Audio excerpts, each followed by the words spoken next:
Lecture du livre Témoignages pour l'Église volume 1 d'Ellen G. White. Chapitre 57. Fidélité dans les devoirs domestiques. Chère sœur O, je pense que vous n'êtes pas heureuse. En cherchant à quel travail important vous pourriez vous livrer, vous méprisez les tâches quotidiennes qui se présentent sur votre chemin. Vous êtes inquiète, mal à l'aise, insatisfaite. Vous aimez mieux commander qu'exécuter, dire aux autres ce qu'ils doivent faire, plutôt qu'être prête à entreprendre sérieusement ce qui s'offre à vous. Vous auriez pu apporter plus de bonheur au foyer paternel si vous vous étiez moins soucié de vos inclinations et davantage du bonheur des autres. Vous n'avez pas mis votre cœur dans les tâches communes et ordinaires de la vie. Votre esprit est sans cesse en quête d'un travail plus agréable, plus élevé, plus honorable. Mais les devoirs auxquels vous ne prenez pas plaisir, ou même que vous détestez, il faut bien que quelqu'un les remplisse. Ces travaux tout ordinaires, tout simples, si vous les faites volontiers et fidèlement, vous permettront d'obtenir l'éducation nécessaire afin d'aimer plus tard les tâches de votre foyer. C'est une expérience qu'il vous est essentiel d'acquérir, bien qu'elle ne vous plaise pas.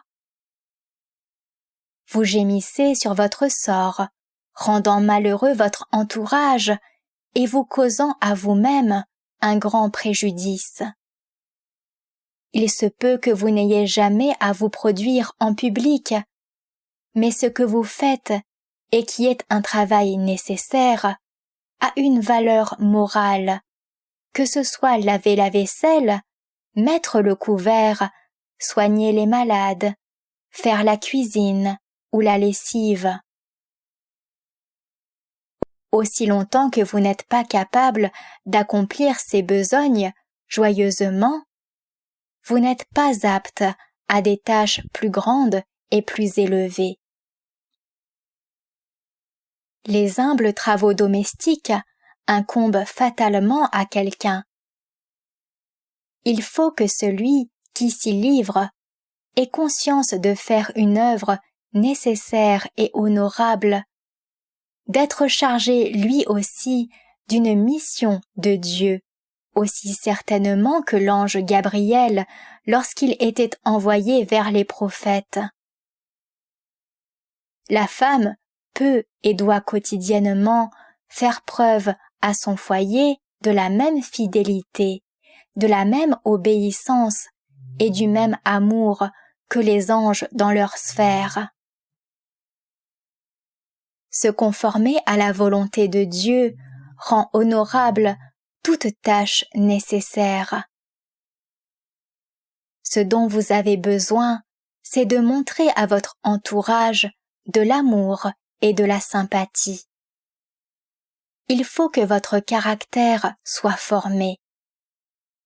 Cessez de vous plaindre et prenez votre plaisir à être affable et aimante.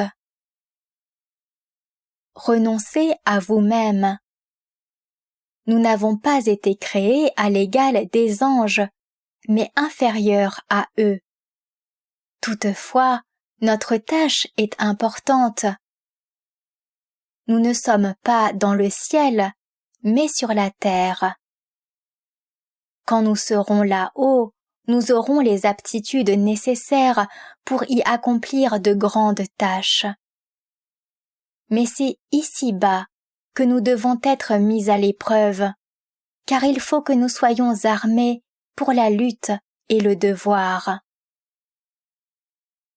La plus haute tâche dévolue aux jeunes est d'être au foyer une bénédiction pour leurs parents, leurs frères et leurs sœurs, auxquels ils doivent témoigner de l'intérêt et de l'affection. C'est en prenant soin des autres et en travaillant pour eux qu'ils peuvent montrer le renoncement et l'oubli de soi. Jamais une femme ne sera diminuée par un tel travail, car c'est la mission la plus sacrée et la plus élevée qu'elle puisse remplir. Quelle influence une sœur n'exerce-t-elle pas sur ses frères? Par sa conduite, elle peut décider de leur caractère. Ses prières, sa gentillesse, son affection sont d'un grand poids dans le ménage. Ma sœur, vous ne pouvez communiquer ces nobles qualités à vos semblables si elles n'existent pas d'abord en vous. Le contentement d'esprit, l'affection, l'amabilité, la bonne humeur qui mettra un rayon de soleil dans chaque cœur, tout cela se reflètera sur vous.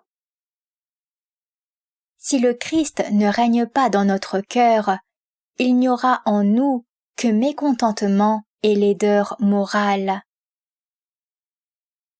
Notre égoïsme nous poussera à exiger des autres ce que nous ne sommes pas désireux de leur donner. L'absence de Jésus rendra notre caractère sans attrait. Ce ne sont pas seulement les grandes œuvres et les grandes batailles qui éprouvent l'âme et exigent du courage. La vie de tous les jours a aussi ses tourments, ses épreuves, ses découragements. Les humbles travaux quotidiens usent la patience et la force d'âme. La confiance en soi et la résolution sont nécessaires pour venir à bout de toutes les difficultés. Demandez au Seigneur de se tenir à vos côtés à toute occasion, afin qu'il soit votre consolation et votre réconfort. Vous avez besoin d'un esprit doux et paisible, sans lequel vous ne pouvez être heureuse. Que Dieu vous aide, ma sœur, à rechercher la douceur et la justice. Il vous faut l'Esprit de Dieu.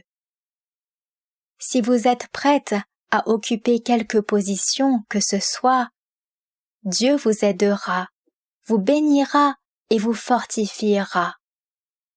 Mais si vous négligez les petites choses, il ne vous en sera jamais confié de plus grandes.